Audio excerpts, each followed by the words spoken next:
Eu nunca imaginei que o dia em que minha vida finalmente começasse a mudar fosse uma terça-feira cinzenta de julho, com cheiro de chuva no ar e um frio que entrava pela janela do corredor do hospital, como se quisesse me avisar que algo diferente estava por vir.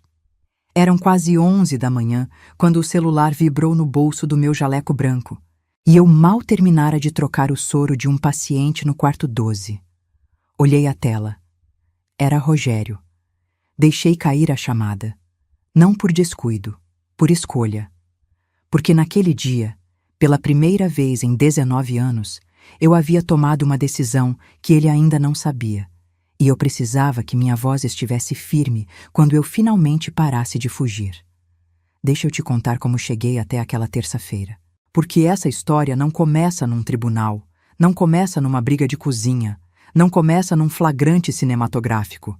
Ela começa muito antes, num momento tão pequeno que qualquer pessoa de fora acharia que eu estava exagerando.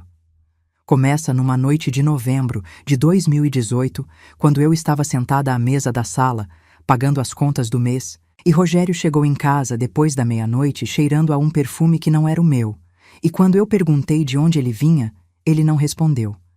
Ele jogou as chaves na bancada, foi para o quarto e antes de fechar a porta disse, sem nem me olhar: "Conceição, você é muito chata, sempre foi, só não percebi logo." Eu fiquei sentada naquela cadeira por 40 minutos sem conseguir me mover. Não de choque, não de raiva, de vergonha. Vergonha de mim mesma, porque a primeira coisa que pensei foi: será que ele tem razão? Será que eu realmente sou chata? Será que estou fazendo alguma coisa errada? É isso que 19 anos de erosão fazem com uma mulher. Eles não chegam de uma vez, chegam em gotinhas. Uma comentada sobre seu cabelo aqui, uma piada sobre seu peso ali, um silêncio que dura dias e que de alguma forma sempre é culpa sua. E quando você percebe, já não sabe mais quem era antes de tudo aquilo começar. Meu nome é Conceição Amaral. Tenho 47 anos, trabalho há 22 anos como técnica em enfermagem no Hospital Metropolitano de Campinas e por 19 anos fui casada com um homem chamado Rogério Amaral, que tinha o dom raro de fazer você se sentir invisível enquanto sorria para você. Tenho 2 filhos com ele, Tiago, que tem 17 anos, e os olhos do pai e o coração da minha mãe, graças a Deus. E Letícia, 14 anos, que é tão parecida comigo que às vezes dói de tanto amor que eu sinto quando olho para ela. A casa onde a gente morava fica num bairro tranquilo de Campinas, numa rua arborizada onde as crianças ainda brincam na calçada no fim de tarde. Uma casa bonita, de alvenaria, com jardim na frente e uma mangueira nos fundos que meu pai ajudou a plantar quando a gente se mudou. 270 metros quadrados de sonho que eu ajudei a construir com cada plantão dobrado, cada hora extra, cada mês em que eu abria mão de comprar algo para mim, porque a prestação do imóvel precisava ser paga, e Rogério tinha uma situação no escritório essa semana. Situação. Essa era sempre a palavra dele. Situação, problema, complicação. Nunca especificava. E eu, idiota, nunca insistia o suficiente. O escritório de Rogério ficava na avenida John Boyd Dunlop, uma dessas saletas comerciais que ele alugou lá por 2012, dizendo que ia montar um negócio sólido, um legado para os filhos. Ele era despachante, fazia regularização de veículos, transferências, licenciamentos, aquele tipo de serviço que todo mundo precisa uma hora na vida e ninguém gosta de resolver. Era um trabalho honesto, e eu nunca desrespeitei isso. O problema nunca foi o trabalho. O problema era o que acontecia depois do horário de trabalho, nos bares que ele frequentava, nos motel que apareciam na fatura do cartão como restaurante ou conveniência, nas ligações que ele atendia saindo do cômodo, na voz que mudava de textura quando ele digitava certas mensagens, achando que eu não estava olhando. Eu comecei a anotar as coisas numa caderneta azul marinho em 2016. Não sei exatamente por que escolhi aquela caderneta. Estava na gaveta da cozinha, uma dessas que você compra sem saber por quê e fica esquecida por meses. Mas uma noite eu abri aquela gaveta procurando uma caneta e a caderneta estava lá, e eu pensei, preciso parar de guardar isso só na minha cabeça. Porque minha cabeça já estava cheia demais. Então, comecei a escrever. Data, hora, o que ele disse, o que ele fez, onde ele estava, quanto dinheiro sumiu, que desculpa ele deu. Sem drama, só fatos. Como uma enfermeira anota o prontuário de um paciente. Fria, metódica, precisa. Naquela caderneta azul tem uma anotação de março de 2017, que diz o seguinte: e eu vou te contar com todas as letras porque você precisa entender com que tipo de homem eu estava lidando. Ele disse que se eu tentasse fazer alguma coisa contra ele, eu ia sair dessa casa sem nada. Disse que tem advogado e que eu não tenho prova de nada. Disse que todo mundo na família dele ia testemunhar contra mim. Disse que eu devia agradecer por ele ainda estar aqui, porque mulher da minha idade não arruma mais ninguém. Eu tinha 40 anos naquele dia. 40 anos, 2 filhos, 22 anos de profissão, e ouvi aquilo calada, de pé no corredor, segurando uma toalha que acabara de dobrar, porque naquela semana a máquina de lavar tinha quebrado e eu lavara tudo à mão. Dobrei a toalha, coloquei no armário e fui anotar na caderneta. Eu não me tornei uma mulher forte de repente. Quero que você entenda isso. A Conceição, que foi à delegacia naquela terça-feira de julho, não acordou corajosa da noite para o dia.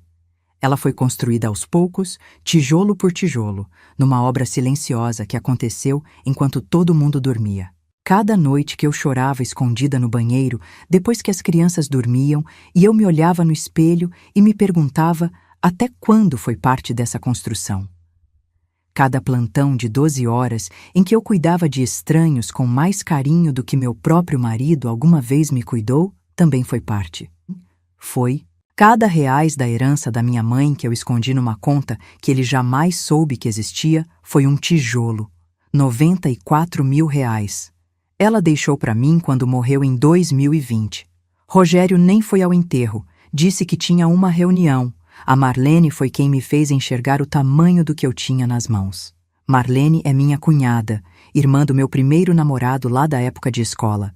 Mas a gente ficou amigas de verdade. Dessas amizades que sobrevivem a tudo, inclusive ao namoro que não durou. Ela é técnica em informática, trabalha para uma empresa de segurança digital.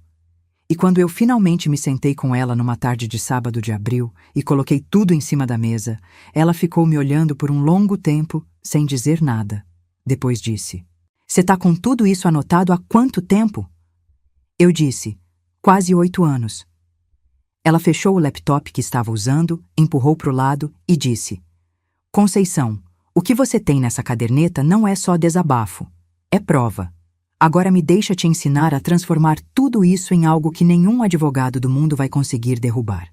Foi Marlene que me ensinou a usar o aplicativo de gravação do celular de forma que o arquivo fosse automaticamente salvo numa nuvem criptografada.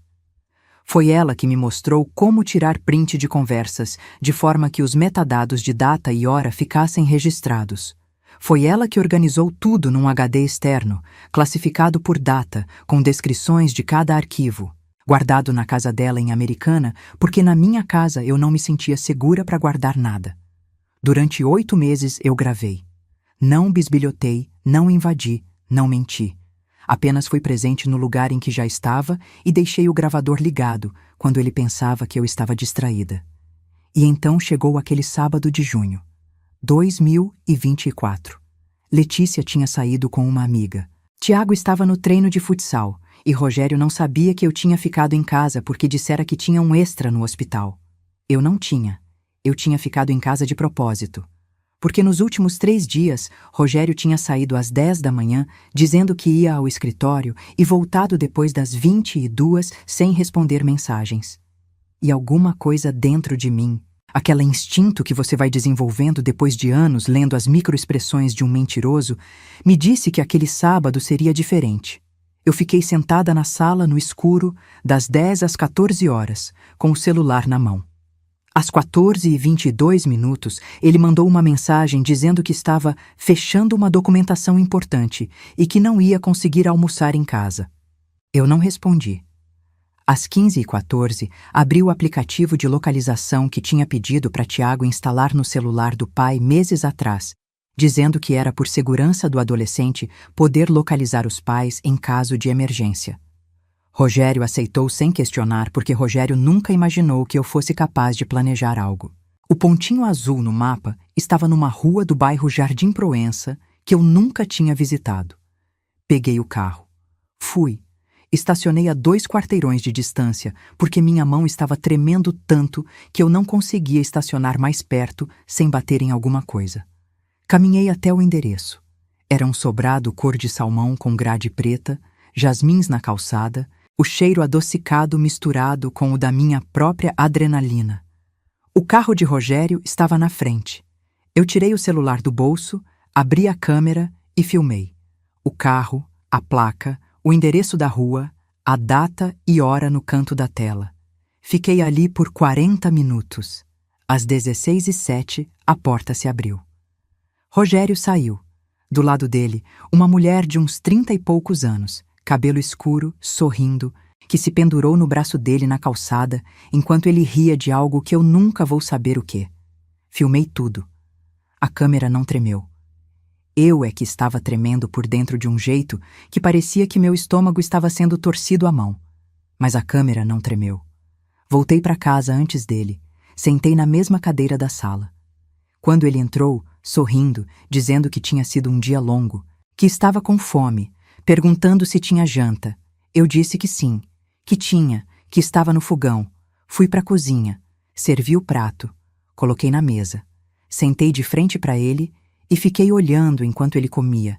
E ele não percebeu nada de diferente em mim, porque em 19 anos ele nunca tinha me olhado de verdade o suficiente para saber quando alguma coisa havia mudado. Naquela noite, depois que ele dormiu, eu peguei a caderneta azul marinho e escrevi a última anotação. Não era uma data, uma hora, uma desculpa. Era uma única frase. Já sei o suficiente, agora é hora. Levei 3 semanas para reunir coragem para entrar naquele prédio. A Delegacia de Defesa da Mulher de Campinas fica na rua 11 de agosto e eu passei na frente dela de carro 2 vezes antes de conseguir estacionar. Não porque tivesse medo de Rogério especificamente, mas porque toda a vida a gente ouve que a delegacia não resolve, que você vai passar por tudo de novo, que vão te olhar com pena ou com desconfiança, que você vai sair de lá sem resposta e com um problema maior do que entrou. Eu ouvi essas histórias. Eu as conhecia, e mesmo assim, naquela terça-feira de julho, com cheiro de chuva no ar, eu entrei. A recepcionista era jovem, cabelo preso, unhas compridas com uma pedra brilhante no anelar. Ela me olhou com um sorriso profissional e perguntou o que eu precisava. Eu disse que queria fazer um boletim de ocorrência. Ela pediu meu documento, digitou meu nome e me encaminhou para aguardar. Sentei em uma cadeira de plástico laranja. Tinha uma mulher mais velha do meu lado, com o olho esquerdo inchado. Tinha uma menina de uns 20 anos, abraçada a uma bolsa no colo, olhando para o chão. Tinha uma senhorinha rezando baixinho com as mãos entrelaçadas. Aquela sala cheirava a café e a histórias que ninguém deveria ter que contar. Depois de 40 minutos, meu nome foi chamado. Levantei. Passei por um corredor estreito com iluminação fluorescente que piscava levemente no segundo painel e entrei numa sala com uma mesa grande, uma impressora encostada na parede, um vaso de planta artificial na janela e uma mulher sentada do outro lado que me olhou com 2 olhos castanhos muito atentos antes de me dizer para sentar. Ela disse o nome dela. Delegada Sandra Ferreira. Pediu para eu me sentir à vontade. Eu me sentei, abri a bolsa, coloquei a caderneta azul em cima da mesa e comecei a falar. Falei por 48 minutos. Sei porque fui olhando para o relógio de parede atrás dela de tempos em tempos. Não sei porquê. Acho que era uma forma de me ancorar na realidade enquanto despejava 19 anos de dentro de mim. A delegada Sandra foi anotando, fazendo perguntas pontuais, sem me interromper com palavras desnecessárias, sem me olhar com pena e sem me olhar com indiferença.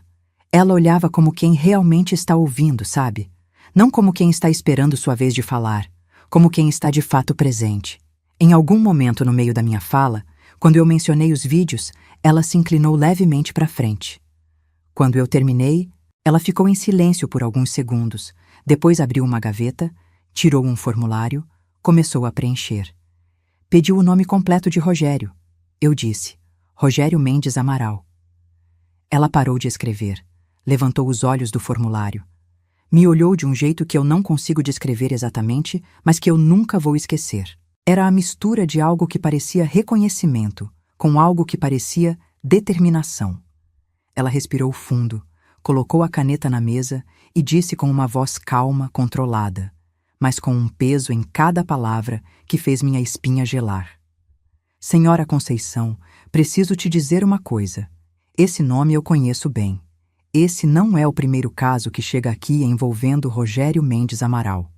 A senhora não é a primeira mulher que vem aqui por causa dele. O cheiro de chuva entrou pela fresta da janela. O relógio marcava 11h43.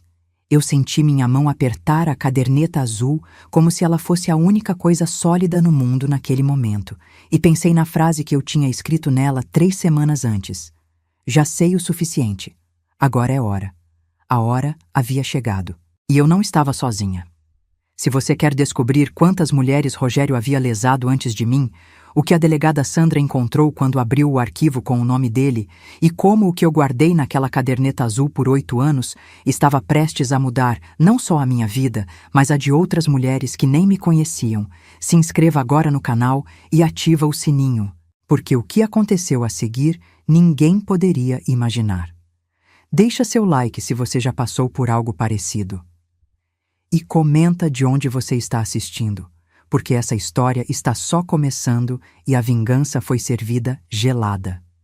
Tenho uma foto guardada no fundo do meu armário, dentro de uma caixa de sapato que eu nunca joguei fora, embaixo de um lençol velho dobrado que não uso mais. Eu não olho para ela com frequência, mas eu sei que ela está lá, e às vezes, nos dias em que eu preciso me lembrar de onde vim para entender onde estou, eu abro aquela caixa, tiro a foto e fico olhando por um tempo que nunca é nem longo nem curto o suficiente.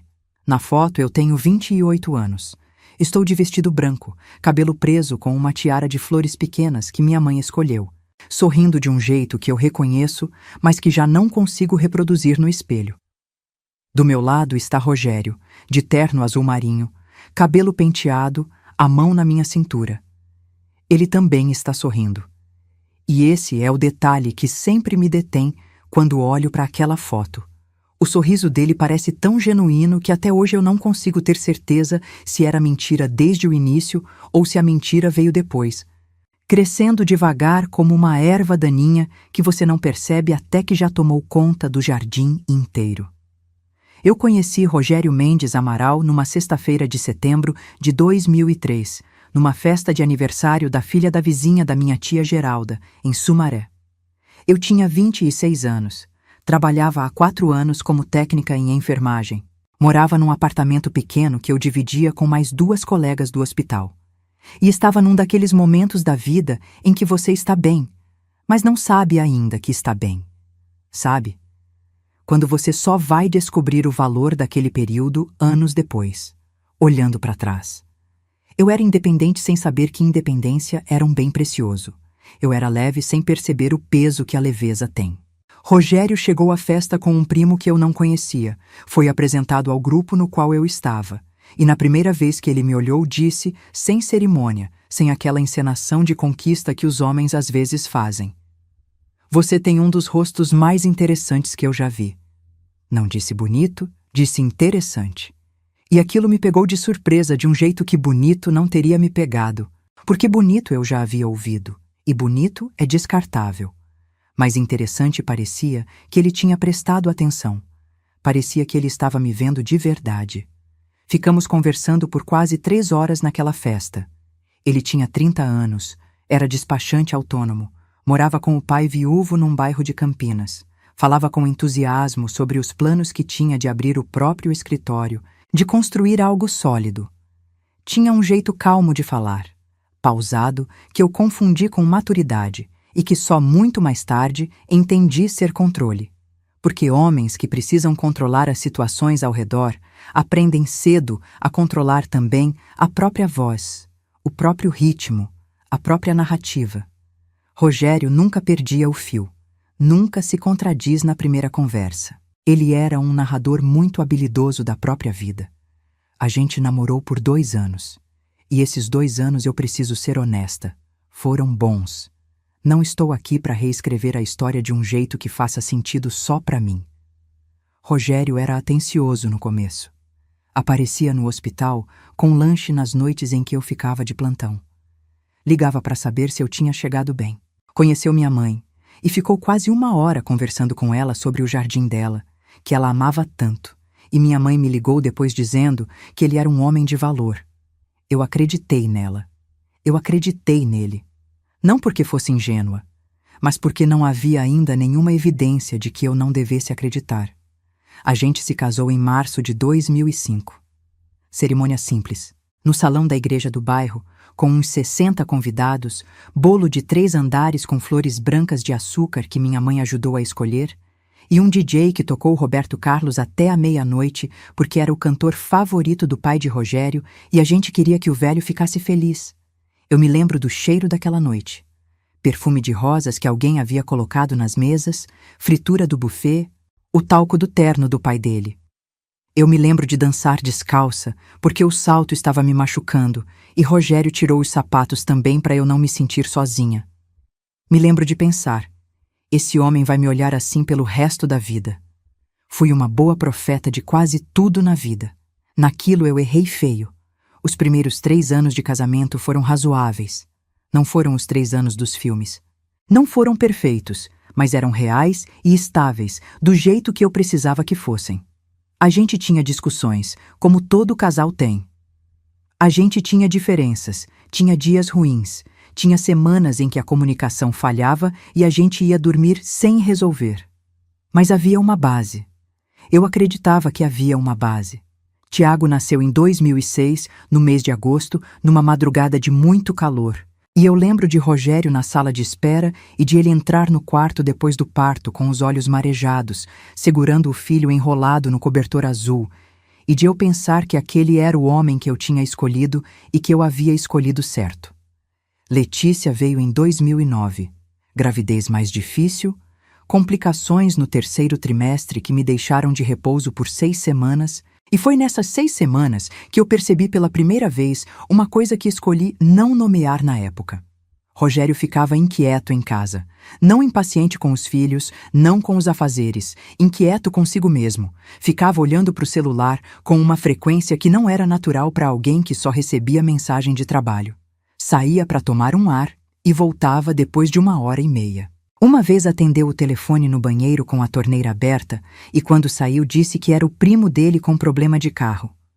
Eu não confrontei. Eu estava de repouso, com o ventre pesado, os tornozelos inchados, Tiago de 3 anos querendo atenção que eu mal conseguia dar. E alguma parte de mim tomou uma decisão que eu me envergonho até hoje. Decidiu não saber. Porque não saber era o que tornava aquelas 6 semanas suportáveis. Letícia nasceu saudável, linda, com um choro forte que preencheu a sala de parto como uma declaração.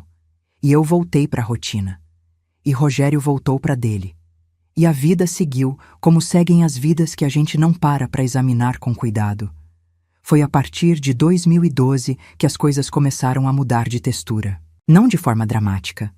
De forma lenta, como quando a tinta de uma parede começa a descascar num canto que você quase não olha, e vai descascando, até que um dia você olha e percebe que já é uma área grande demais para ignorar.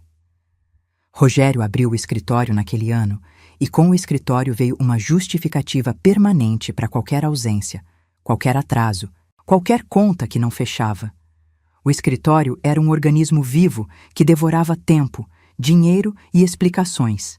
E eu alimentei esse organismo com paciência, que eu não devia ter tido, porque eu precisava acreditar que o sacrifício era legítimo. Comecei a cobrir mais plantões. Não porque eu precisasse especificamente do dinheiro naquele momento, mas porque trabalhar me dava uma estrutura que em casa eu estava começando a perder. No hospital eu sabia quem era. Era a Conceição, técnica competente, calma nas emergências, que sabia fazer um acesso venoso difícil e que as enfermeiras chamavam quando o paciente estava agitado porque eu tinha um jeito de conversar que acalmava. No hospital, eu tinha identidade. Em casa, eu estava me tornando um satélite de órbita irregular ao redor de um planeta que me ignorava. Em 2014, minha mãe teve um derrame leve. Nada que a incapacitasse permanentemente, graças a Deus, mas que exigiu cuidados por vários meses. Eu passei a ir à casa dela 3 vezes por semana depois do trabalho, levando comida, fazendo curativo na perna que havia machucado na queda, conversando com ela, fazendo companhia. Rogério nunca foi junto uma vez sequer. Quando eu comentava, ele dizia que tinha compromisso, que havia pedido um funcionário que chegasse atrasado, que a situação no escritório estava complicada. Situação. Sempre aquela palavra.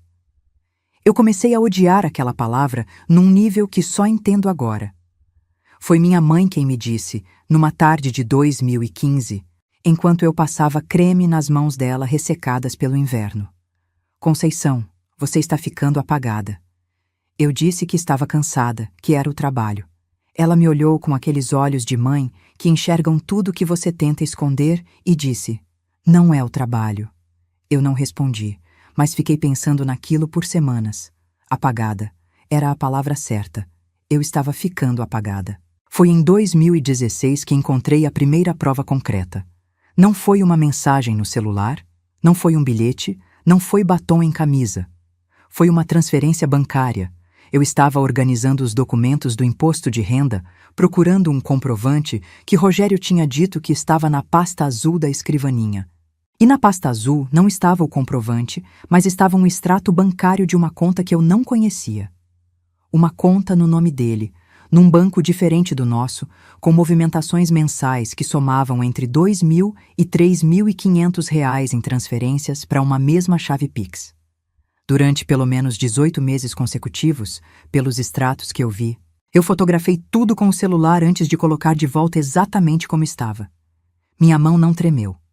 Aprendi isso no hospital. Quando a situação é grave, você não treme.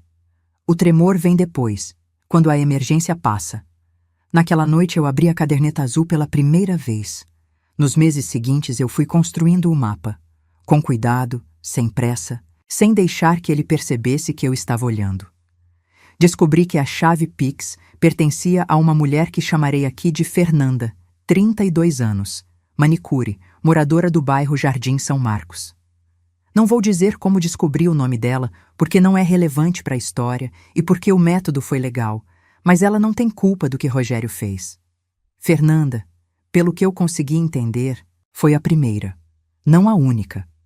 Em 2018, enquanto eu já monitorava as movimentações de Rogério com a regularidade silenciosa de alguém que foi treinada para observar sinais vitais, apareceu uma segunda mulher.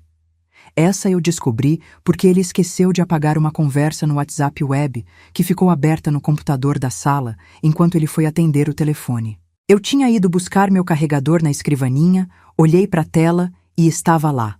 Fotos, mensagens com um nível de intimidade que eu precisei ler 2 vezes para aceitar que eram reais. Planos de um fim de semana em Rolambra que ele havia me dito que ia passar com clientes do escritório em setembro daquele ano. O nome dela era Karina. Tinha um coração rosa no contato salvo. Eu tirei print de tudo. Fui pro banheiro, sentei na borda da banheira e fiquei lá por 10 minutos respirando. Depois voltei para a sala, peguei meu carregador e disse boa noite. A terceira mulher eu descobri pelo próprio Rogério, sem que ele soubesse. Em 2022, numa noite em que ele havia bebido mais do que o costume num jantar com amigos e voltou para casa falante de um jeito que não era o dele, ele mencionou um nome. Só uma vez, no meio de uma frase sobre uma festa que havia sido boa, e acho que ele percebeu logo depois porque se calou abruptamente e foi dormir. Mas eu havia ouvido, e anotei. 3 mulheres simultâneas, pelo menos, talvez mais. Cada uma delas acreditando numa versão de Rogério que ele criava especificamente para cada contexto. Cada uma delas, provavelmente, sem saber das outras. E eu, a esposa oficial, financiando parte desse circo com os meus plantões dobrados e os meus fins de semana em que eu ficava em casa com os filhos enquanto ele cuidava das suas situações. Porque o dinheiro também sumia. Isso é importante que você entenda. Não eram só traições emocionais, eram traições financeiras concretas, mensuráveis, documentadas. Em 19 anos de casamento, eu havia contribuído com pelo menos 60% da renda familiar nos anos em que os filhos eram menores. Havia assinado como codevedora num financiamento de um galpão comercial que Rogério dizia que era investimento do escritório e que até hoje eu não sei ao certo o que acontecia dentro.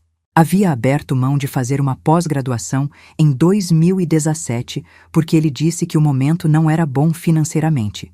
E 2 meses depois, comprou um carro novo à vista. Havia emprestado, a pedido dele e por pressão velada, R$22 mil da reserva que eu mantinha para emergências, dinheiro que nunca voltou e sobre o qual nunca mais foi mencionado uma palavra. Mas havia uma coisa que Rogério não sabia. Uma coisa que eu guardei com o mesmo cuidado com que guardo os meus dados de acesso bancário, com que guardo a senha do meu cofre, com que guardo os segredos que só eu preciso saber. A herança da minha mãe. Minha mãe morreu em março de 2020. Foi embora numa madrugada fria, com os filhos ao redor, sem sofrimento prolongado, do jeito que ela havia pedido a Deus que fosse. Ela deixou um apartamento pequeno em Sumaré e uma poupança de R$94 mil que eu não sabia que ela tinha. Quando o advogado da família me chamou para explicar o inventário, eu ouvi o valor e não consegui falar por um momento. Minha mãe havia juntado aquele dinheiro ao longo de 30 anos de trabalho como costureira, guardando pouquinho a pouquinho, sem fazer alarde, sem contar para ninguém, do jeito que as mulheres da geração dela aprenderam a fazer porque sabiam instintivamente que precisavam de uma saída que só elas conhecessem. Ela era uma mulher sábia, minha mãe. O apartamento foi vendido e dividido entre mim e minha irmã. A poupança era exclusivamente minha. Eu abri uma conta num banco digital no meu CPF, no meu e-mail pessoal, com um número de telefone que era de um chip que eu mantinha só para isso, sem app instalado no celular principal. Transferi o dinheiro. Não contei para Rogério. Não porque eu já soubesse exatamente o que ia fazer, mas porque algo dentro de mim, aquele instinto que minha mãe provavelmente também teve, me disse: esse dinheiro é seu. Guarda. Você vai precisar. E foi com essa certeza, com aquela caderneta azul cheia de anotações, com um HD externo cheio de provas catalogadas pela Marlene, com R$94 mil numa conta que só eu sabia que existia, e com o nome de uma delegada que havia parado de escrever ao ouvir o nome do meu marido, que eu entrei no capítulo seguinte da minha vida. Rogério passou 19 anos me dizendo que eu não tinha nada, que eu não conseguiria provar nada, que eu sairia na sarjeta se tentasse alguma coisa. Ele disse isso para a mulher que havia aprendido a não tremer nas emergências. Ele disse isso para a filha da mulher que havia guardado R$94 mil em silêncio por décadas. Ele disse isso sem saber que eu havia passado 8 anos construindo, tijolo por tijolo, em silêncio absoluto. Exatamente aquilo que ele dizia que eu jamais teria. A prova de tudo. A delegada Sandra me pediu que voltasse na quinta-feira seguinte com tudo o que eu havia mencionado. Disse isso com uma calma que eu só então percebi ser profissional, do tipo que se aprende depois de anos sentando do outro lado de mesas como aquela e ouvindo histórias que fariam qualquer pessoa comum perder o controle. Ela não me disse o que tinha no arquivo de Rogério. Não naquela primeira tarde. Disse apenas que havia informações que precisavam ser verificadas antes de serem compartilhadas comigo e que eu deveria, por hora, não alterar nada na minha rotina, não confrontar meu marido e não comentar com ninguém além de pessoas absolutamente de confiança que já estivessem envolvidas no processo. Saí da delegacia às 13h22. O sol havia saído durante o tempo em que eu estava lá dentro, e a calçada molhada pela chuva da manhã refletia a luz de um jeito que parecia irreal, como uma dessas fotos de cidade que ficam bonitas demais para parecerem verdadeiras. Fui até o carro, sentei, fechei a porta e fiquei olhando para o painel por uns 3 minutos sem fazer nada. Depois liguei o motor, coloquei o ar-condicionado no 4 e liguei para Marlene. Ela atendeu no segundo toque, como sempre. Eu disse, fui. Ela disse, e? Eu disse, ela conhece o nome dele. Silêncio de 2 segundos.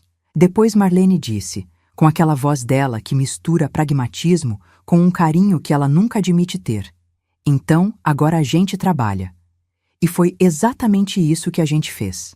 Marlene apareceu na minha casa na sexta-feira à noite, com o notebook dela, um HD externo de backup que ela havia comprado especificamente para essa finalidade, e uma lista que ela havia digitado com os arquivos que eu precisava levar para a delegacia na quinta-feira seguinte, organizados por categoria e por data, com descrições que qualquer pessoa, mesmo sem conhecimento técnico, conseguiria entender. Rogério estava num jantar com clientes, segundo ele. A gente trabalhou por 4 horas na mesa da cozinha, com café e com a televisão ligada baixinho no canal de culinária que Letícia gostava, porque o ruído de fundo deixava meu sistema nervoso menos tenso do que o silêncio completo. O que Marlene havia organizado naquele HD era, sem exagero, uma das coisas mais meticulosas que eu já vi na minha vida. E eu trabalho em ambiente hospitalar, onde organização de documentação é questão de vida ou morte, então eu sei o que é uma boa organização. Havia uma pasta chamada Financeiro, com subpastas por ano, cada uma contendo prints de transferências, extratos, comprovantes de Pix, com anotações ao lado de cada arquivo explicando o que era, de onde vinha e como se relacionava com o padrão geral. Havia uma pasta chamada Comunicações, com as gravações de áudio catalogadas por data e com transcrições resumidas que Marlene havia feito, destacando os trechos mais relevantes. Havia uma pasta chamada Localização, com capturas de tela do aplicativo de rastreamento, com datas, horas e endereços, cruzados com as justificativas que Rogério havia dado para mim naquelas datas. Havia uma pasta chamada Vídeos, com o arquivo daquela tarde no Jardim Proença, editado por Marlene, de forma que a placa do carro, o rosto de Rogério e o endereço ficassem todos visíveis num único frame de abertura, sem cortes que pudessem levantar questionamentos sobre autenticidade. E havia uma pasta que Marlene havia criado sem eu pedir, que ela me mostrou por último, com um olhar que misturava cautela com aquela firmeza dela. A pasta se chamava Padrão. Dentro dela, Marlene havia cruzado todas as informações disponíveis e construído uma linha do tempo visual, mês a mês, dos últimos 8 anos, mostrando a correlação entre as saídas de dinheiro não explicadas e os afastamentos de Rogério. Era o tipo de documento que transformava uma série de episódios isolados numa narrativa coerente, irrefutável, que qualquer delegado ou juiz conseguiria ler e entender em 15 minutos. Eu olhei para aquele arquivo por um tempo longo. Depois, olhei para Marlene. Ela disse, eu sei, é muita coisa. Eu disse, é a minha vida inteira. Ela disse, é. E agora, ela tem prova. Na quinta-feira seguinte, eu voltei à delegacia com um pendrive contendo tudo. Mais uma cópia física de 56 páginas que Marlene havia impresso e encadernado, e a caderneta azul marinho original, que eu coloquei em cima da mesa da delegada Sandra com as 2 mãos, como quem entrega algo sagrado, porque de certa forma era. A delegada Sandra abriu a caderneta na primeira página. Leu por uns 2 minutos em silêncio. Depois, olhou para mim e disse, a senhora numerou as páginas. Eu disse que sim. Ela disse, e datou cada entrada. Eu disse que sim, que era o jeito que eu havia aprendido a fazer prontuário no hospital, e que uma vez que eu comecei, não consegui parar. Ela ficou me olhando por um momento, com uma expressão que eu não soube nomear na hora, mas que hoje eu entendo como respeito. Depois disse, vou precisar de mais alguns dias. Posso te ligar na terça? Ela ligou na segunda. A voz dela estava diferente. Não agitada, porque a delegada Sandra não era o tipo de pessoa que se agitava facilmente. Isso eu havia percebido desde o primeiro encontro. Mas havia uma urgência contida naquele tom que me fez sentar enquanto ela falava, porque minhas pernas não estavam seguras o suficiente para me manter de pé. Ela disse que havia consultado o sistema interno e que o nome de Rogério Mendes Amaral estava vinculado a outras 2 ocorrências registradas na DDM de Campinas nos últimos 4 anos. 2 mulheres diferentes. 2 casos diferentes. Ambos arquivados por falta de provas suficientes à época, mas que agora, com o material que eu havia apresentado, ganhavam uma dimensão completamente nova. Ela disse que o que eu havia trazido não era apenas suficiente para o meu caso. Era suficiente para reabrir os outros 2. Fiquei em silêncio por um momento. Depois perguntei se eu poderia saber quem eram essas mulheres. A delegada disse que não podia me fornecer os dados diretamente por questão de sigilo, mas que havia entrado em contato com as 2 e que ambas haviam concordado em ser chamadas para uma conversa, e que ela gostaria que eu estivesse presente, se eu concordasse. Eu concordei. O encontro aconteceu numa sala diferente da delegacia, uma sala maior, com uma mesa redonda que eu imagino que seja usada para reuniões internas. Quando entrei, já havia 2 mulheres sentadas. Uma delas tinha uns 50 e poucos anos, cabelo grisalho cortado curto, olhos cansados que reconheceram os meus imediatamente com aquele reconhecimento silencioso que só existe entre pessoas que viveram a mesma coisa. A outra era mais nova, talvez uns 38, 39 anos, morena, mãos entrelaçadas em cima da mesa como quem está se segurando. A delegada Sandra ficou de pé perto da janela, com um caderno nas mãos, e não falou, enquanto as 3 não nos olhamos e terminamos de entender o que estávamos fazendo ali. A mais velha se chamava Iracema. Tinha sido casada com Rogério por 3 anos, entre 2002 e 2005, antes de mim. Eu ouvi isso e senti o chão se reorganizar debaixo dos meus pés, porque eu havia acreditado, com toda a convicção do mundo, que eu era a primeira esposa. Rogério me havia dito que nunca havia sido casado antes, que eu era a primeira mulher que ele havia levado a sério o suficiente para isso. E eu havia acreditado porque não havia nenhuma razão aparente para duvidar. Iracema me olhou e disse com uma voz que não tinha mais raiva, só um cansaço muito antigo. Ele disse a mesma coisa para mim sobre a mulher antes de mim. Antes de mim, eu não consegui falar por um momento. A mais nova se chamava Patrícia. Havia tido um relacionamento com Rogério entre 2018 e 2020, período que coincidia exatamente com os anos em que eu havia intensificado as anotações na caderneta azul. Patrícia havia registrado uma ocorrência 2 anos antes porque Rogério havia feito transferências no total de R$ 38 mil usando uma conta poupança que ela havia aberto a pedido dele, com a promessa de que era para um investimento conjunto. Quando ela tentou questionar, ele a afastou com ameaças veladas e depois simplesmente desapareceu do contato. A ocorrência havia sido arquivada porque Patrícia não tinha como provar que as transferências não eram voluntárias, já que eram da conta dela, e porque na época ela não tinha documentação suficiente do padrão de comportamento dele. Nós 3 ficamos naquela sala por quase 2 horas. A delegada Sandra ficou presente, mas falou pouco, tomando notas, deixando que a conversa tomasse o curso que precisava tomar. Em algum momento, Iracema pegou na minha mão em cima da mesa, sem dizer nada, e eu não retirei a minha. E em algum momento, Patrícia chorou. Não de tristeza. Ela mesma disse isso, mas de alívio, de finalmente estar num lugar em que alguém entendia sem que ela precisasse explicar cada detalhe. Eu entendi aquele choro. Eu havia chorado exatamente assim no banheiro de casa por anos e sabia a diferença entre o choro que esgota e o choro que liberta. A delegada Sandra nos informou, ao final do encontro, que com os 3 casos combinados havia base suficiente para uma investigação formal com múltiplos eixos: estelionato no caso de Patrícia, violência psicológica e moral documentada no meu caso e no de Iracema, e um possível enquadramento em dispositivos da Lei Maria da Penha que ela precisaria consultar com o Ministério Público antes de formalizar. Ela disse que o processo seria necessariamente mais lento do que eu gostaria, porque havia protocolos que precisavam ser seguidos, mas que a solidez do material que eu havia apresentado tornava o caso, nas palavras dela, excepcionalmente bem fundamentado, Eu saí daquela sala com a sensação estranha de que o mundo havia ficado ao mesmo tempo maior e mais manejável.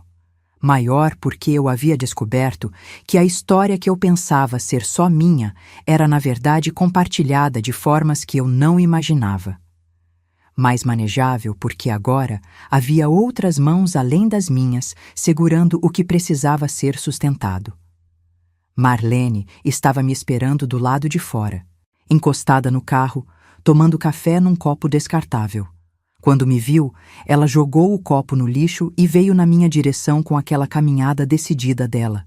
Eu disse: "Ele foi casado antes de mim." Ela parou. Disse: "Sério?" Eu disse: "E tem mais uma mulher além de mim com ocorrência registrada." Marlene ficou me olhando por um segundo. Depois disse, com aquela voz seca que é o jeito dela demonstrar que algo a afetou: "Esse homem é profissional." E então, porque Marlene é também a única pessoa no mundo que consegue me fazer rir nos momentos mais inadequados, acrescentou: "Bom que a gente também vai ser." A decisão sobre quando e como agir no campo prático, a separação, os bens, a guarda, eu havia tomado semanas antes de entrar pela primeira vez naquela delegacia.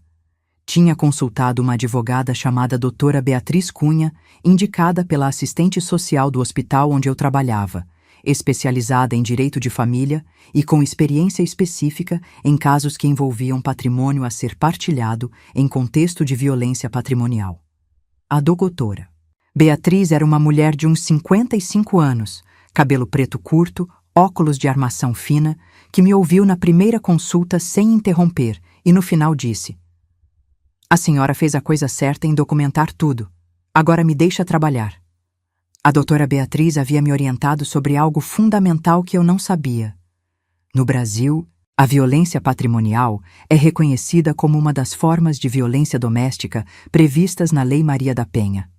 Aquelas transferências que Rogério havia feito ao longo dos anos, o dinheiro que havia sumido da reserva familiar, o financiamento que eu havia assinado como codevedora sem entender completamente o que estava assinando, tudo aquilo tinha nome legal.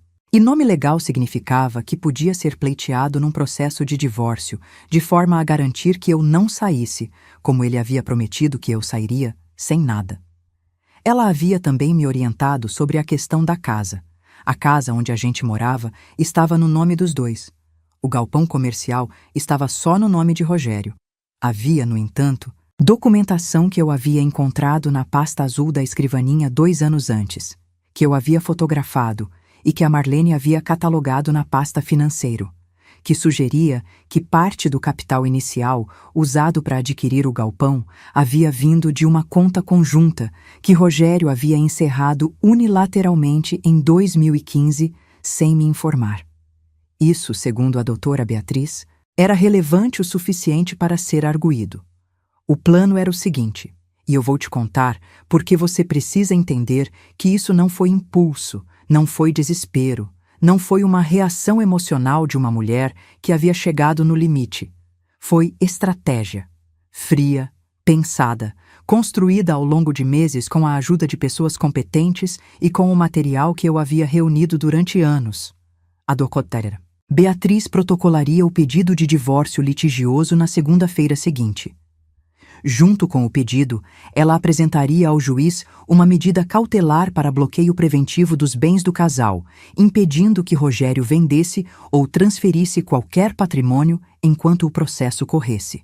A delegada Sandra, paralelamente, daria andamento à investigação criminal, com base nas 3 ocorrências combinadas. Os 2 processos corriam em esferas diferentes, mas se alimentavam mutuamente em termos de documentação. Eu precisava estar em casa quando o oficial de justiça chegasse para intimar Rogério. A doutora Beatriz disse que era importante, não legalmente obrigatório, mas estrategicamente importante, que eu estivesse presente, que eu não confrontasse, que eu simplesmente estivesse. Planejei tudo para uma terça-feira. Tiago estava na escola e ficaria até às 17. Letícia tinha aula de reforço de matemática até às 16. Rogério, que segundo seus próprios hábitos chegava ao escritório às 9 e raramente saía antes das 18, estaria lá. Na segunda-feira à noite, enquanto ele assistia televisão no quarto, eu arrumei uma mala. Não toda a minha roupa, não de forma exagerada, só o essencial mais o que tinha valor sentimental. A caderneta azul, que já estava na minha bolsa havia semanas. As fotos das crianças pequenas que ficavam num álbum na estante. O relógio da minha mãe, de pulseira dourada, que ela usava todo domingo. Os documentos que eu havia tirado cópia e entregue à doutora Beatriz, mas que os originais eram meus. E a foto do meu casamento, aquela da caixa de sapato. Levei essa foto, não por saudade, por lembrança do que eu havia sido, do que eu havia acreditado e de como eu havia sobrevivido a 19 anos de erosão e chegado até ali de pé. Levei a mala para casa da Marlene naquela noite, dizendo que ia encontrar com ela para devolver um livro que ela havia me emprestado. Rogério não perguntou nada. Rogério raramente perguntava nada sobre meus movimentos, porque Rogério nunca havia me considerado uma variável que precisasse de monitoramento. Esse foi o primeiro erro dele que funcionou a meu favor. Na terça-feira de manhã, eu acordei às 6, fiz café, preparei o café da manhã das crianças como qualquer outro dia, levei Letícia até a esquina onde ela pegava a van da escola, mandei mensagem para o Tiago lembrando que tinha treino de futsal no dia seguinte. Rogério saiu às 8h45 sem me dizer para onde ia, como era o costume dele há anos. Eu disse tchau. Ele disse tchau. Nenhum de nós sabia que era o último tchau daquela vida, mas eu tinha uma vantagem. Eu estava preparada para isso e ele não. O oficial de justiça chegou às 11h23. Era um homem de uns 40 anos, educado, que tocou a campainha 2 vezes e, quando eu abri a porta, disse o nome de Rogério Mendes Amaral com aquela dicção formal dos que fazem aquele trabalho há muito tempo. Eu disse que ele não estava, que trabalhava fora. O oficial anotou, disse que voltaria, me entregou uma cópia do documento que seria entregue para Rogério como ciência e foi embora. Eu fechei a porta. Fiquei de costas para ela por um momento, olhando para a sala, para a mangueira que dava para ver pela janela dos fundos, para o vaso de planta que minha mãe havia me dado no nosso primeiro aniversário de casa, para o sofá onde Tiago havia aprendido a sentar sem apoio quando tinha 6 meses. 19 anos de vida material, de memória acumulada, de cheiros e texturas que eram meus tanto quanto eram dele. Depois fui fazer almoço, porque os filhos iam chegar com fome e a vida continuava, e é isso que as mulheres fazem. A vida continua. Rogério foi intimado às 16h48, quando voltou para casa mais cedo do que o esperado naquele dia, pela primeira e única vez relevante em muito tempo. O oficial havia voltado, viu o carro dele na garagem, tocou a campainha. Eu estava na cozinha. Ouvi a voz do oficial pela janela aberta. Ouvi o silêncio de Rogério que durou tempo demais para ser só surpresa. Ouvi o barulho de papel sendo desdobrado. E então ouvi os passos dele vindo em direção à cozinha. Ele entrou com o documento na mão. O rosto estava diferente. Não de raiva, ainda não. De confusão, de alguém que acaba de se deparar com uma informação que não consegue processar imediatamente porque não estava nos seus cálculos. Ele me olhou. Eu estava cortando cebola e continuei cortando. Ele disse: "O que é isso, Conceição?" Eu disse: "Você sabe ler." Ele ficou parado por um momento. Depois disse: "E eu esperei por aquela frase porque era a frase que eu sabia que viria. Era sempre a primeira frase. Você não tem nada. Você não vai conseguir nada." Eu parei de cortar a cebola. Coloquei a faca na bancada. Me virei para ele e disse, com uma voz que não tremia, porque emergências não me fazem tremer: "Rogério, eu tenho 8 anos de documentação. Tenho a Iracema, tenho a Patrícia, tenho a delegada Sandra, que conhece o seu nome muito bem, e tenho a doutora Beatriz, que protocolou o pedido de bloqueio de bens hoje às 9 da manhã. Pausa. "Você tem um bom advogado?" Ele ficou me olhando por um tempo que pareceu mais longo do que foi. Aquela expressão que eu nunca havia visto no rosto dele antes foi chegando aos poucos, como maré, como aquela descascada de tinta que eu havia comparado ao casamento anos antes, mas ao contrário.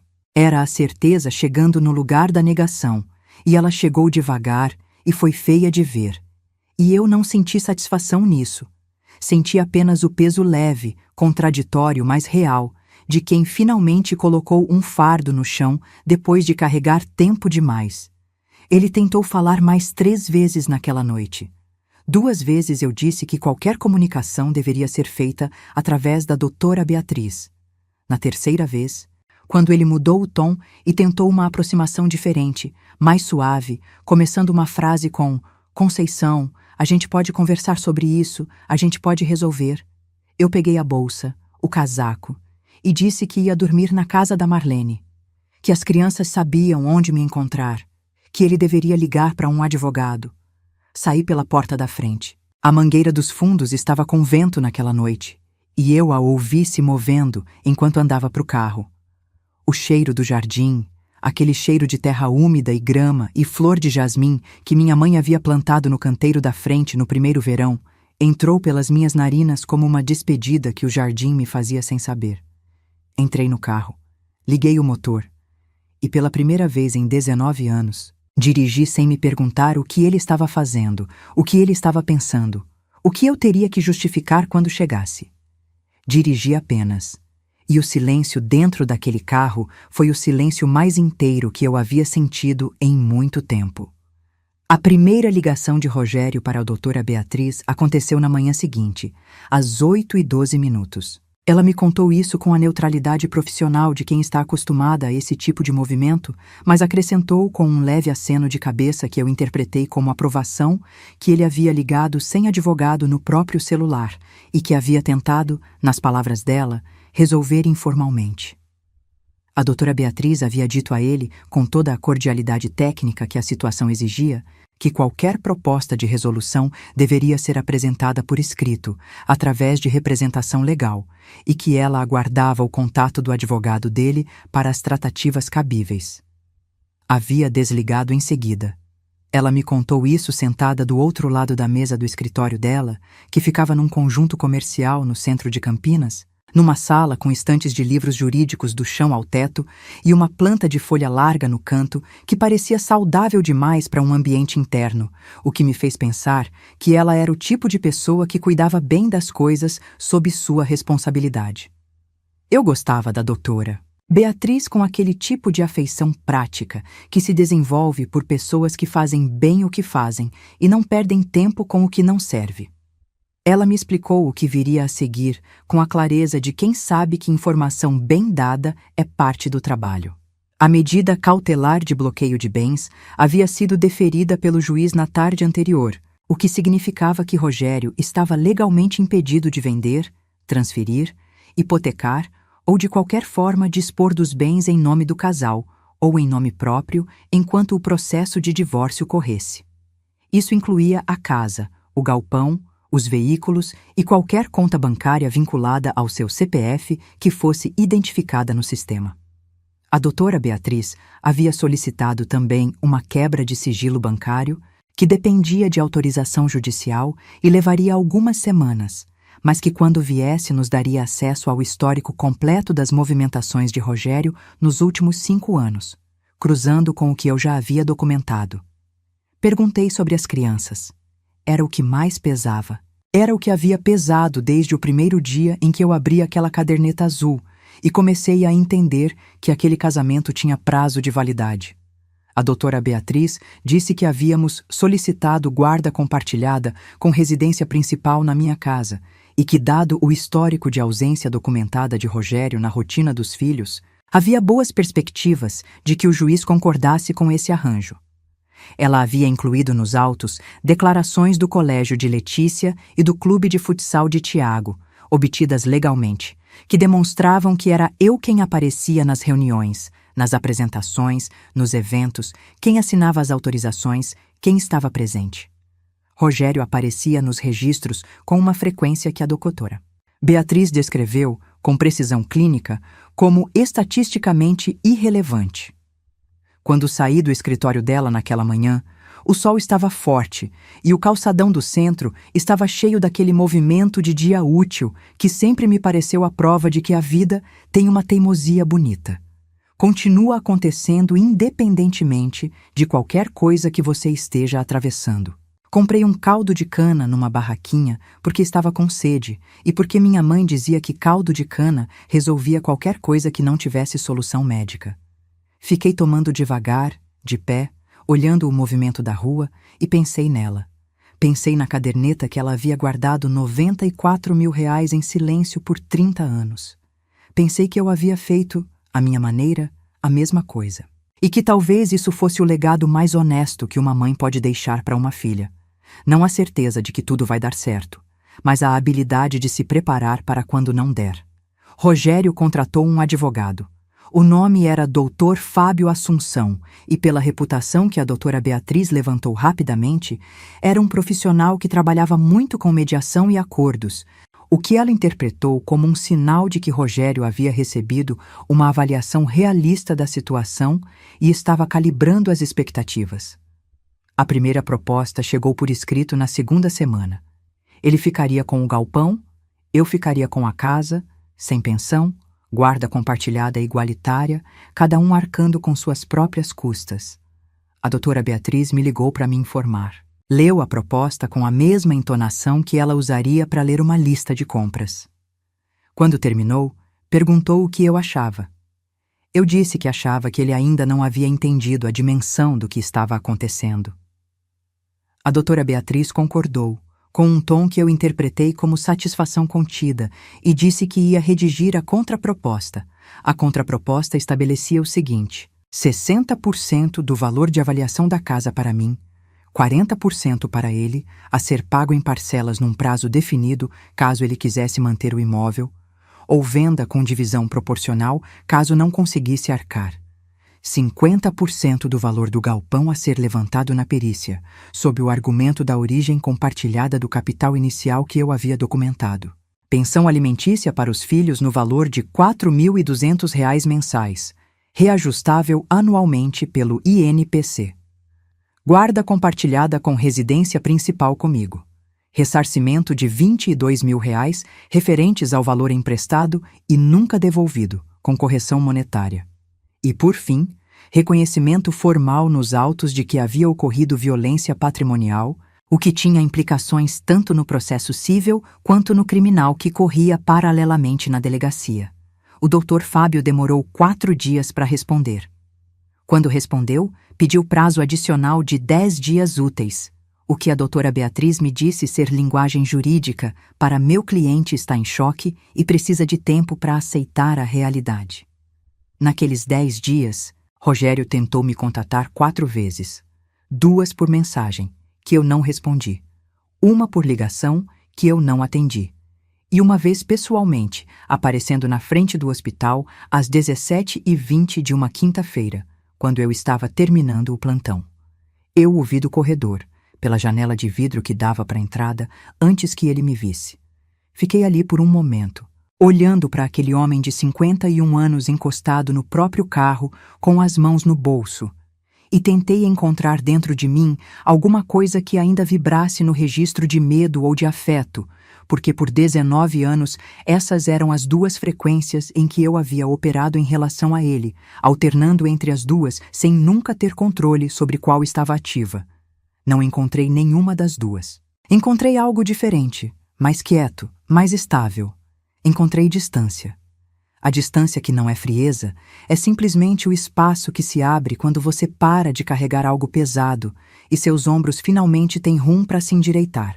Peguei o celular e mandei mensagem para a segurança do hospital dizendo que havia um homem na entrada que não deveria ter acesso ao interior do prédio e pedindo que o orientassem a se retirar. Guardei o celular. Fui terminar meu relatório de turno. O contra-ataque de Rogério, quando veio, foi exatamente o que eu esperava, porque era o único que ele tinha condições de tentar. Ele foi à família. Primeiro a mãe dele, que me ligou chorando dizendo que eu estava destruindo a família e que Rogério era um homem bom, que havia errado, mas que todo homem errava e que eu devia pensar nos filhos. Eu ouvi, com paciência, sem interromper, porque respeito a senhora que ela era mesmo sem concordar com ela. E quando ela terminou, eu disse, com a voz mais gentil que consegui sustentar: Dona Lourdes, Eu pensei nos filhos por 19 anos. Agora estou pensando em mim. Ela desligou sem responder. Depois ele foi ao irmão dela, que era próximo de Tiago, pedindo que conversasse com meu filho, que plantasse alguma coisa. Não sei exatamente o quê, porque Tiago me contou isso, com a imprecisão natural de um adolescente de 17 anos, que havia ficado desconfortável o suficiente com a conversa para me contar, mas que não havia prestado atenção em cada detalhe. O que Tiago me disse, com aqueles olhos que eram do pai, mas o coração que era da minha mãe, foi o seguinte: Mãe, eu disse pro tio Sérgio que eu já sabia o suficiente e que a minha família é você e a Letícia. Eu precisei sair do quarto para não chorar na frente dele, porque chorar na frente dele naquele momento não era o que eu queria. Queria ser sólida, queria ser a âncora. Fui pro banheiro, abri a torneira e deixei a água correr por 2 minutos enquanto eu ficava de pé, de olhos fechados, gratas por ter gerado aquele ser humano. A revelação que virou o processo de ponta a ponta chegou na 4ª semana, quando a quebra de sigilo bancário foi autorizada e os extratos chegaram. A doutora Beatriz me ligou numa tarde de terça para me pedir que fosse ao escritório dela assim que possível. O tom dela era o de sempre, controlado, mas havia algo atrás dele que eu identifiquei como significativo, porque depois de semanas trabalhando com ela, eu havia aprendido a ler as camadas da voz dela, assim como aprendi a ler as camadas da voz dos pacientes no hospital. O que está na superfície raramente é a história inteira. Quando cheguei, ela tinha sobre a mesa uma série de documentos impressos com marcações em azul e em vermelho. Sentou-se, cruzou as mãos em cima da pilha e me disse que o que os extratos haviam revelado era substancialmente pior do que o que eu havia documentado. Rogério havia aberto ao longo de 6 anos 4 contas em instituições financeiras diferentes, todas no seu próprio CPF, mas com endereços de correspondência que não eram nem o da nossa casa, nem o do escritório dele. Através dessas contas, havia movimentado, no período coberto pela quebra de sigilo, um total que a doutora Beatriz havia pedido a uma contadora parceira que calculasse com correção monetária e que chegava, na data daquele dia, a R$342 mil em entradas não justificadas pela renda declarada do escritório. Dinheiro que não havia passado pelas contas conjuntas do casal. Dinheiro que eu nunca havia visto. Dinheiro sobre o qual eu havia assinado, indiretamente, a produção, porque era o meu salário cobrindo as contas da casa que liberava a renda do escritório para ser desviada sem que a estrutura doméstica entrasse em colapso. Fiquei olhando para aquele número por um tempo. R$342 mil. Mais de 19 anos. Era como olhar para um buraco no chão e entender retroativamente por que você havia tropeçado tantas vezes sem encontrar a causa. A doutora Beatriz disse que esse novo elemento alterava o enquadramento do caso de forma significativa, que além da violência patrimonial já documentada, havia agora um volume de movimentação financeira não declarada que poderia ter implicações em outras esferas, inclusive tributária, e que ela havia consultado um colega especialista em direito penal econômico antes de me chamar para conversar. Ela disse que não queria que eu fosse pega de surpresa por nada. Eu disse que a única coisa que ainda me surpreendia era quanto eu não havia sabido. A doutora Beatriz me olhou por um momento e disse algo que eu não esperava. Disse: Conceição, você sabia o suficiente. Você documentou o suficiente. Não subestime o que você fez. Eu não respondi, mas guardei aquilo. A audiência de conciliação foi marcada para uma terça-feira do mês seguinte. Eu cheguei ao fórum às 8h40, de blazer cinza que eu havia comprado especificamente para essa ocasião porque queria estar bem vestida. Não por vaidade, mas porque roupa é linguagem. E eu queria que a minha linguagem naquele dia dissesse algo específico sobre quem eu era. A doutora Beatriz estava me esperando na entrada, com a pasta dela e aquela postura ereta de quem sabe exatamente por onde está andando. Rogério chegou 10 minutos depois, com o Dr. Fábio ao lado. Ele estava mais magro, não de forma que provocasse compaixão em mim, mas de forma que eu notei, porque 19 anos de convivência criam uma familiaridade com o corpo do outro que não some imediatamente só porque o amor sumiu. Ele me olhou quando entrou. Eu o olhei de volta. E foi a primeira vez em muito tempo que eu o vi sem a lente do medo ou da esperança distorcendo o que eu via. Vi apenas um homem de 51 anos que havia feito escolhas e estava chegando ao lugar aonde essas escolhas levam. A audiência durou 2 horas e 40 minutos. Não vou te contar cada detalhe, porque alguns deles são particulares do processo e porque outros são áridos demais para que você precise saber. Mas vou te contar o momento que importa. Em algum ponto do meio da audiência, quando o volume das movimentações financeiras não declaradas foi apresentado formalmente e o Dr. Fábio pediu uma pausa para consultar o cliente, Rogério e o advogado saíram da sala por 15 minutos. Quando voltaram, o Dr. Fábio pediu a palavra e disse que seu cliente estava disposto a aceitar termos próximos aos propostos pela parte contrária, sujeito a algumas negociações de prazo. Eu fiquei olhando para frente enquanto isso era dito. Não sorri, não cruzei os braços, não fiz nada que pudesse ser lido como triunfo, porque triunfo não era o que eu sentia. O que eu sentia era mais parecido com o fim de uma corrida muito longa, aquele momento em que você cruza a linha e para de correr não porque ganhou, mas porque chegou, porque você se permitiu chegar. Rogério me pediu para falar antes de sairmos do fórum.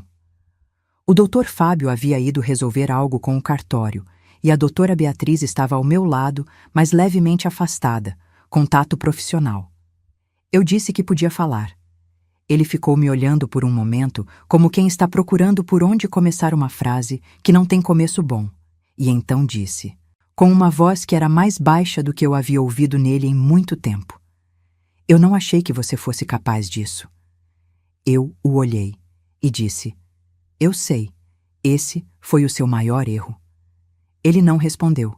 Eu peguei minha bolsa, agradeci à doutora Beatriz com um aperto de mão que ela transformou em algo mais, segurando minha mão por um segundo a mais do protocolo. E saí pelo corredor do fórum com aquele som específico de salto em piso de granito que ressoa de um jeito que parece mais definitivo do que qualquer palavra.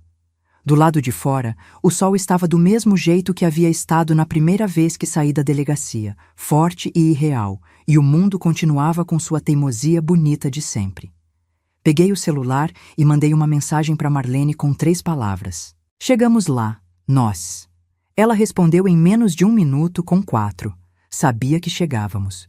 Depois mandei mensagem para o Tiago dizendo que estava saindo do fórum e que queria fazer aquele macarrão com molho de tomate que ele gostava para jantar. Ele respondeu com um áudio curto, a voz agitada do adolescente que nunca aprende a falar devagar. Mãe, faz o alho frito por cima. Você sempre esquece o alho frito. Eu mandei um áudio de volta dizendo que não esquecia, que ele é que inventava que eu esquecia. Ele mandou um emoji de risada. Guardei o celular. Entrei no carro. Fui para casa. Tem uma coisa que ninguém te conta sobre o fim de um casamento longo. E eu vou te contar porque acho que você merece saber antes de precisar descobrir sozinha. O silêncio que vem depois é diferente de qualquer silêncio que você já experimentou. Não é o silêncio vazio de quando você está sozinha num quarto e sente falta de alguém. Não é o silêncio pesado de quando há algo que precisa ser dito e ninguém diz. É um silêncio com textura própria, com temperatura própria, que no início você não sabe como nomear e que só depois de algumas semanas você consegue identificar pelo nome verdadeiro. Paz. É paz. E paz, quando você passou tempo suficiente sem ela, tem uma presença física tão real quanto qualquer barulho. O acordo foi homologado pelo juiz numa quinta-feira de outubro, 2 dias antes do aniversário de Letícia. Eu fiquei sabendo por mensagem da doutora Beatriz às 14h37, enquanto estava no corredor do hospital fazendo anotações num prontuário, e tive que parar por um momento e apoiar a mão na parede, porque as pernas não foram tão firmes quanto eu esperava que fossem. Uma colega que passava me perguntou se eu estava bem. Eu disse que estava ótima, que era a melhor quinta-feira da minha vida adulta. Ela me olhou com aquela expressão de quem não entendeu, mas decidiu aceitar e seguiu em frente. Eu voltei para o prontuário. Mas por dentro estava fazendo uma coisa que não fazia faz muito tempo. Estava simplesmente feliz, sem peso nenhum misturado junto. Os termos finais do acordo ficaram muito próximos do que a doutora Beatriz havia proposto inicialmente, com algumas concessões de prazo que ela negociou de forma que eu não precisasse esperar mais do que o razoável por nenhuma das parcelas. A casa ficou comigo, com um ressarcimento a Rogério que eu pagaria ao longo de 36 meses em valores que cabiam no meu orçamento sem aperto. O galpão foi avaliado e 50% do valor me foi reconhecido, a ser pago por Rogério em parcelas. A pensão alimentícia para os filhos foi estabelecida em R$ 4.200 mensais, com cláusula de reajuste automático. O ressarcimento dos R$ 22.000 foi incluído como dívida reconhecida com prazo de pagamento definido. E o reconhecimento formal da violência patrimonial nos autos, que Rogério havia resistido até o último momento através do Dr. Fábio, havia sido mantido como condição inegociável pela doutora Beatriz, e acabou ficando. Aquele reconhecimento não tinha valor financeiro direto, mas tinha um valor que eu não consigo medir em nenhuma unidade que eu conheça. Ele tornava oficial, documentado, parte permanente de um registro que qualquer pessoa com acesso aos autos poderia ler, que o que havia acontecido, que não foi exagero meu, que não foi fraqueza, que foi real, foi sistemático e foi errado. 18 anos de casamento documentado mais 19 de convivência não se dissolvem num único dia, isso também ninguém te conta. Eles se dissolvem em etapas, como aquelas pastilhas efervescentes que você joga na água e que vão borbulhando devagar até sumirem. A mudança das coisas de Rogério durou um fim de semana, feita com a ajuda de um irmão dele que eu nunca havia desgostado pessoalmente e que tratou a situação com uma dignidade silenciosa que eu agradeci internamente. Tiago e Letícia não estavam em casa naquele fim de semana, por combinação prévia, porque eu havia decidido que eles não precisavam assistir àquela etapa, que havia formas de proteger os filhos que não eram mentira, eram apenas escolha de timing. Quando o irmão de Rogério foi embora com a última carga no domingo à tarde, eu fiquei na sala por um longo tempo. A sala estava diferente, claro. Havia marcas na parede onde quadros tinham estado. Um espaço vazio onde a estante de madeira que era dele havia ficado por anos. Um silêncio diferente, porque a disposição dos móveis modifica a acústica de um ambiente, e eu ainda não sabia como aquela nova versão da sala soava. Fiquei andando por ela devagar, passando a mão no encosto do sofá que ficou, parando na janela, olhando para a mangueira dos fundos que estava carregada naquele mês, cheia de frutos verdes que amadureceriam em algumas semanas. Meu pai havia plantado aquela mangueira. Não Rogério, meu pai. E ela havia crescido e florescido e frutificado, independentemente de tudo que havia acontecido dentro daquela casa, com a indiferença produtiva e bonita das coisas que crescem porque é isso que fazem. Fiquei olhando para ela até o sol começar a laranjear no horizonte. Depois fui ligar o fogão. Os meses que se seguiram foram meses de reaprender. Não de reconstruir, porque reconstruir implica que havia algo destruído. E eu não me sentia destruída. Sentia-me como alguém que havia estado num quarto com pouca janela por muito tempo e que estava se readaptando à luz natural, com aquela sensação inicial em que a luz parece demais e você pisca muito antes de perceber que, na verdade, é exatamente a quantidade que você precisava o tempo todo. Tiago completou 18 anos em agosto e entrou na Faculdade de Educação Física em fevereiro do ano seguinte, numa universidade pública de Campinas, pela qual eu não precisei pagar nada, mas pela qual chorei de orgulho na noite em que saiu o resultado, sozinha no banheiro, com a torneira aberta, porque continuo sendo o tipo de mulher que chora no banheiro, mas agora pelo motivo certo. Letícia está no 2º ano do ensino médio, vai bem em exatas para desespero meu, que nunca fui boa em matemática. E tem uma firmeza de caráter que às vezes me para no meio do que estou fazendo, porque eu olho para ela e vejo alguém que já sabe quem é de um jeito que eu só fui descobrir com 47 anos. E fico feliz e com um pouquinho de inveja boa ao mesmo tempo. Os dois adaptaram bem, cada um à sua maneira e no seu tempo. Porque crianças são mais resilientes do que a gente imagina quando a gente é honesta com elas e não pede que elas escolham lados. Fui honesta com os dois, no nível que cada idade pedia, sem mentir e sem exagerar, e eles encontraram o caminho deles dentro de uma situação que nenhum deles havia escolhido. Tiago ainda tem um relacionamento com o pai, distante, formal, do tipo que acontece porque ele escolheu ser o tipo de pessoa que não corta sem tentar primeiro.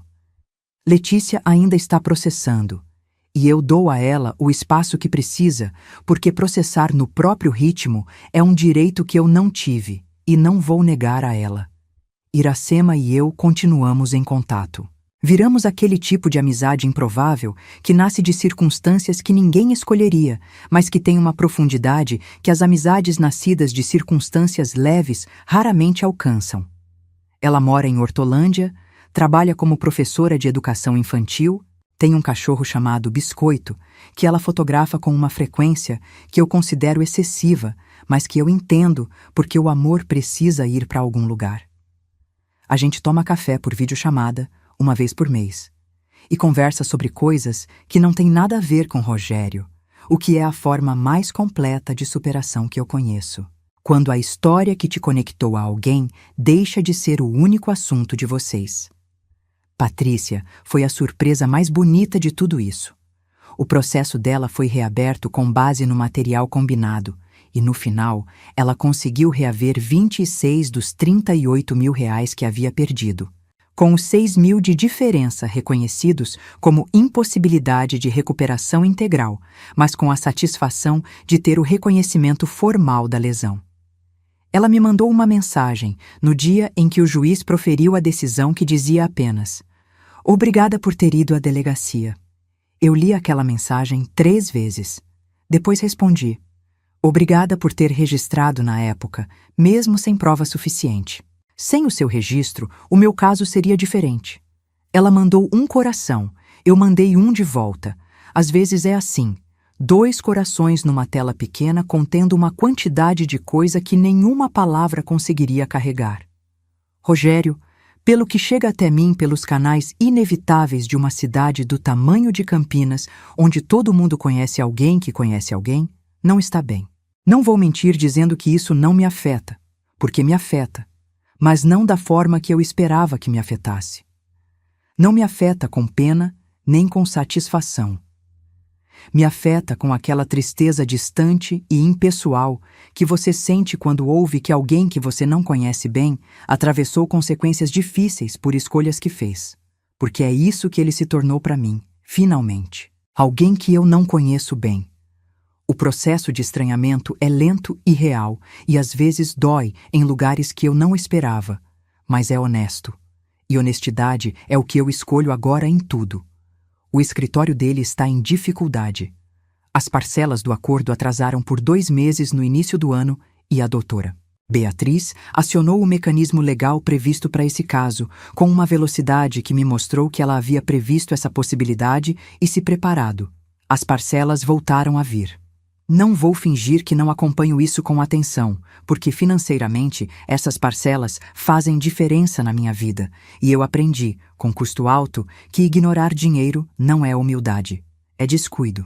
A casa é minha de uma forma que não era antes. Não no papel, que no papel sempre foi dos dois, mas de um jeito que só você sabe reconhecer quando é. O jeito em que você anda pelos cômodos sem calcular o humor de outra pessoa, em que você pinta a parede da cozinha da cor que quer sem pedir opinião para ninguém, em que você deixa os sapatos no corredor ou não deixa de acordo exclusivamente com a sua própria vontade. Pintei a cozinha de um amarelo que minha mãe chamaria de alegre demais e que eu chamo de exatamente certo.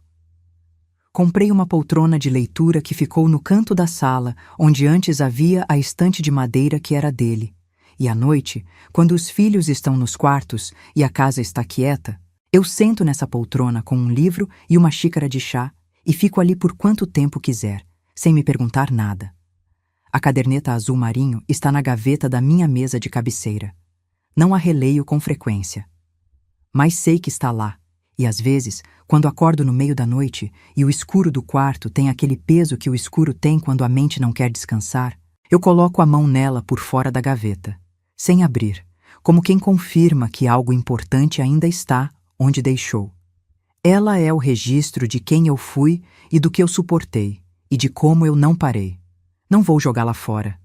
Não porque preciso me lembrar da dor, mas porque preciso me lembrar de que sobrevivi a ela, e que sobreviver com dignidade é uma habilidade que se aprende e que, uma vez aprendida, não vai mais embora. Tenho 47 anos. Acordo às 5h45 toda manhã útil. Tomo café com o rádio ligado no volume baixo. Vou trabalhar num hospital onde sou boa no que faço e onde as pessoas me conhecem pelo nome dito com o tom que se usa para pessoas em quem se confia. Tenho 2 filhos que estão crescendo com mais saúde do que eu esperava quando o processo era mais pesado. Tenho uma amiga chamada Marlene que toma café com qualidade questionável e que eu amo de um jeito que não precisa de explicação. Tenho R$ 94.000 numa conta que só eu sei que existe, que não mexi, que estão lá como minha mãe deixou o dinheiro dela. Como saída, como possibilidade, como declaração silenciosa de que a vida pode mudar de direção e que é bom estar preparada.